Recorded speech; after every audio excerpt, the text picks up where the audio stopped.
After a bad car accident or maybe a hurricane, survivors can often be heard saying, "My life changed in the blink of an eye." We all know what they mean. From that point forward, nothing in their lives was the same. But what if your life changed 100,000 times faster than the blink of an eye? And what if, after that ultra-fast blink of an eye, you opened your eyes and one of the first things you saw was a horse walking straight towards you, its eyes pleading for help, and all of its skin was missing? You might forget the details of a car accident that changes your life, but you will never forget that. Why? Because the scene we just described to you actually happened in Hiroshima on August 6, 1945. Welcome to a day in history. Today, the ant people of Hiroshima. By August 1945, most of the large cities of Japan had been flattened by massive American firebombing raids. On March 9th to 10th, 1945, an estimated 100,000 people were killed in a 300-plane raid. Most of central Tokyo, which was still primarily made of wood, was destroyed. Other cities experienced similar raids, often multiple times. Some cities, however, were spared. Kyoto, the ancient imperial city and center of Japanese samurai culture, was spared due to its cultural significance. Kokura on northern Kyushu Island was spared, as were the cities of Hiroshima and Nagasaki. Hiroshima was and is a well-known port. In 1945, it was the headquarters of the 2nd General Army, a supply hub, and a training and assembly center. Nagasaki was the target for the second bomb, after the weather had taken the day's first target, Kokura, off the list. The three cities and a few others were primary, secondary, or tertiary targets. Fate mainly put clear skies over Hiroshima on August 6, 1945. The bomb dropped on Hiroshima, known to the men and women who worked on and delivered it as Little Boy, was 10 feet long, just over 2 feet in diameter, and weighed over 4.5 tons. When the American B-29 bomber named Enola Gay after pilot Paul Tibbetts' mother dropped the bomb from about 31,000 feet above the city, it took the better part of a minute to fall. It was about 8:15 a.m. and most people in Hiroshima were already going about their day. The Enola Gay and the two other B-29s accompanying it were there to take measurements and photos. Some survivors recall seeing one bomber, some two, others all three. But to the people on the ground at the time, there was not a real sense of fear, more of resignation and relief, because B-29s had been flying over Hiroshima for months, and the city was virtually untouched. Many people felt that Hiroshima was somehow blessed or protected by the gods. Others simply thought the city was lucky, or that the Allies were somehow sparing the city to show their humanity, or some other unknown reason. So, when Enola Gay opened its bomb bay doors and dropped the world's first atomic bomb in warfare, most of the people in the city below weren't even paying attention.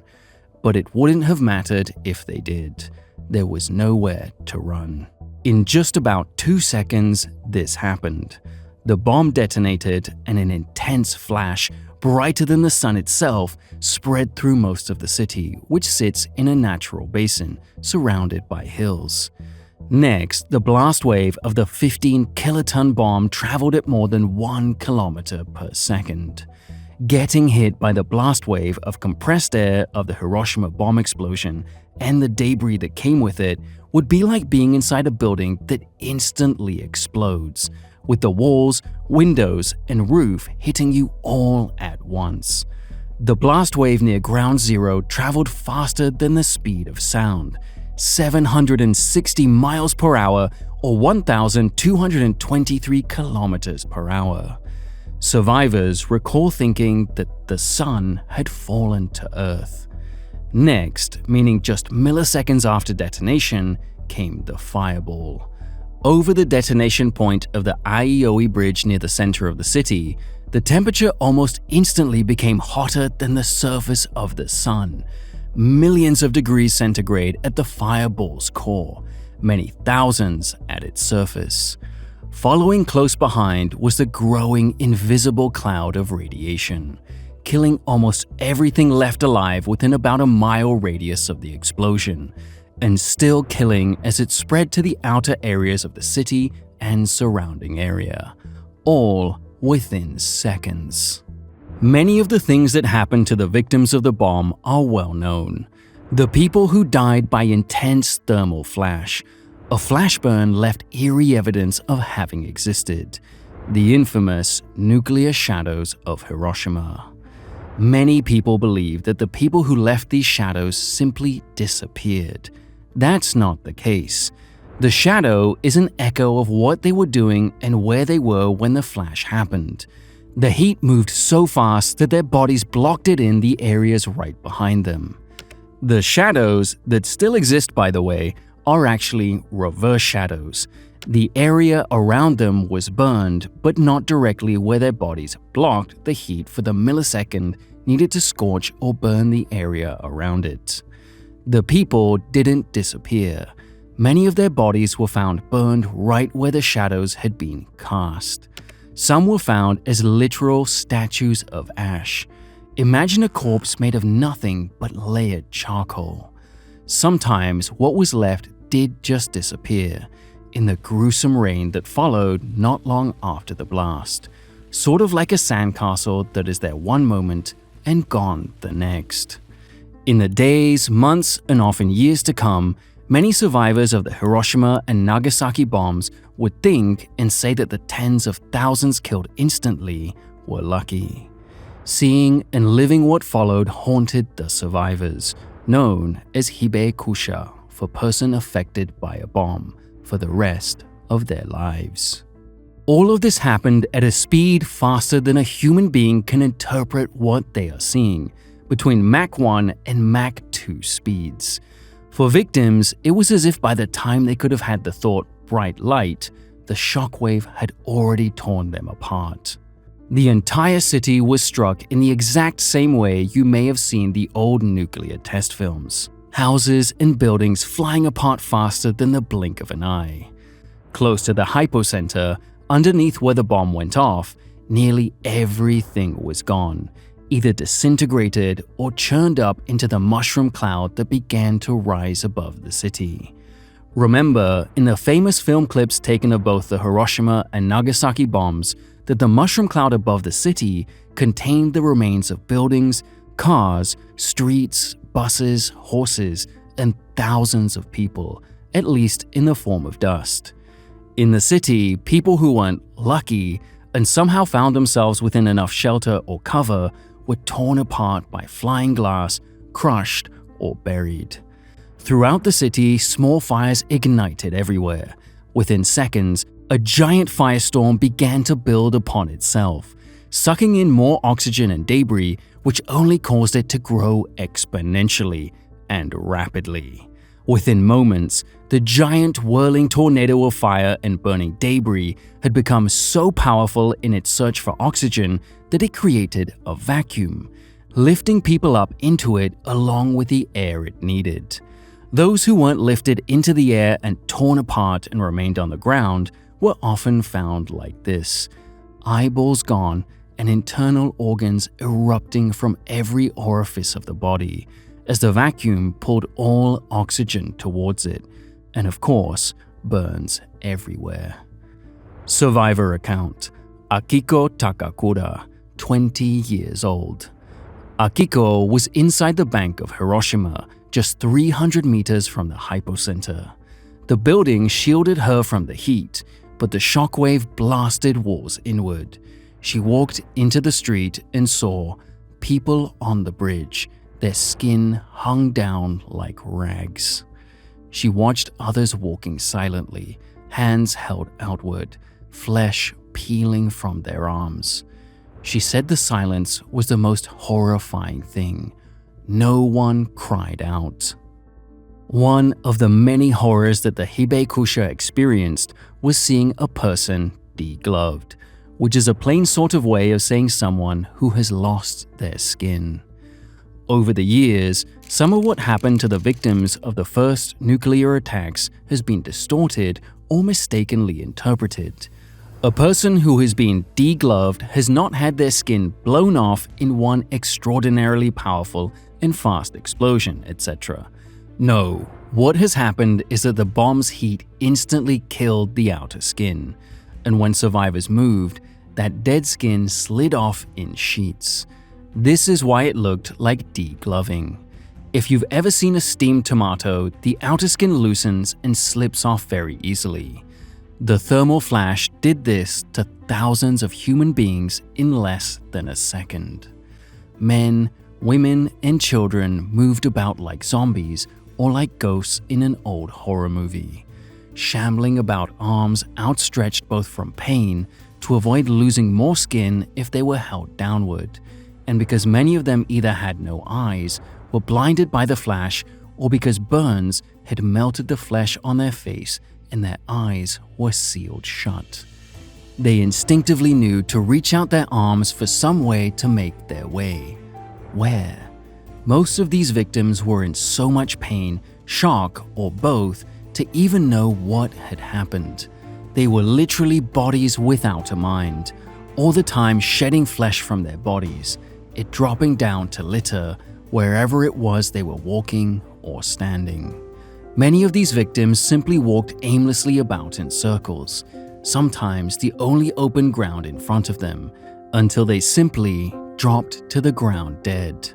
Others followed sound, sometimes sight, touch, or instinct, to head towards water, whether it was a pond, fountain, or the Ota River which ran through the city. The intense heat of the explosion caused not only burns by rapid dehydration. Whatever buildings were standing didn't have working running water, because either private cisterns had been destroyed or because the reservoir or other water sources had immediately dried up when the bomb went off. The fact that people were burned so horribly and lost so much skin meant that fluid retention was virtually zero. In other words, you could drink for an hour and still be thirsty. And some people who survived that long tried. Even decades after the experience, the first thing many survivors realized about their situation wasn't the destroyed city or the nightmare they were seeing. It was the tremendous thirst. Even survivors that were relatively unscathed were thirsty beyond belief, and often found themselves at the head of a nightmare column of ghostly, horrific figures that used to be their neighbors but were almost unrecognizable as human beings now. Many Hibekusha reported being so stunned by the hundreds of people following them that they attempted to run away, only to find themselves leading another crowd. These were the ant people of Hiroshima, so called because the groups of them making their way slowly one behind another towards a common goal, the Ota River, reminded people of ant colonies, not human beings. Setsuko Nakamura, today 93-year-old Canadian citizen Setsuko Thurlow, was 13 when the bomb went off. She felt herself buried in darkness, trapped under rubble, hearing classmates crying out and fading one by one. She escaped, only to see figures moving slowly in the street, burned, swollen, skin gone. They were like ghosts. Their voices were weak. They were the living dead. She lost her entire class.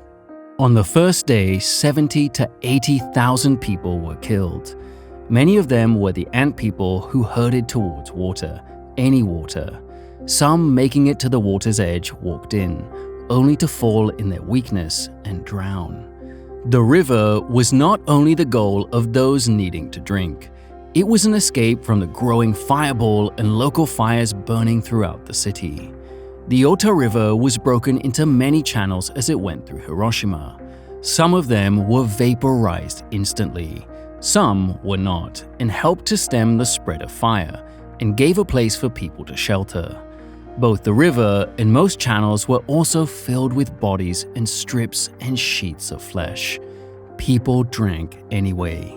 They jumped in from raised banks to cool themselves and drowned. Many who survived the first days died soon after, their almost inevitable deaths spurred on by infection. Then came the rain. It's called the Black Rain today. When the bomb detonated, superheated air, ash, soot, and radioactive debris formed the giant mushroom cloud that shot miles into the sky. At some point, those superheated elements met the cold air of higher altitude, cooling and expanding quickly. Tons of black soot and ash that had formerly been a city became the nucleus of condensation. Water vapor condensed around these particles and formed super-saturated clouds heavy with water filled with black debris, and it turned into rain. Heavy, oily, radioactive black rain. People drank it anyway, and they were still thirsty. Days later, a streetcar conductor named Nagai, who lived to be an old man, was in one of the many full hospitals seeking water with hundreds of others. He had also been burned severely and traumatically. He had tried to rescue a child inside the burning streetcar whose clothes were on fire. His hands stuck to the burning boy, and Nagai pulled them away so fast he did irreparable harm to his hands. In the hospital, Nagai overheard doctors and nurses talking to each other about a type of burn we've never seen before. Years later, Nagai realized they were talking about the same radiation that was killing people with cancer and destroyed immune systems, long after the bomb exploded. The official memorial plaque to honor the victims of the bomb says 140,000 people died from either the immediate effects of the bomb or the effects of radiation afterward. Today, historians estimate that about 140,000 people were dead within the first months, and as many as 200,000 in total when long-term radiation-related deaths among Hibakusha are included. There are still 99,130 officially recognized Hibakusha today. Their median age is 86. Many of them suffered not only the physical, mental, and emotional effects of what happened to them in 1945, but afterward they were often shunned, unemployed, sterile, partnerless, and alone. Because people feared radiation-related sickness was contagious. It wasn't until the late 1950s that the general public learned that it wasn't. Even afterward, many Hibakusha, scarred both in mind and especially in body, could not find a partner. To fill not only a gap in their lives, but to benefit future generations, many survivors formed groups and associations to work on nuclear disarmament and telling their stories to the world.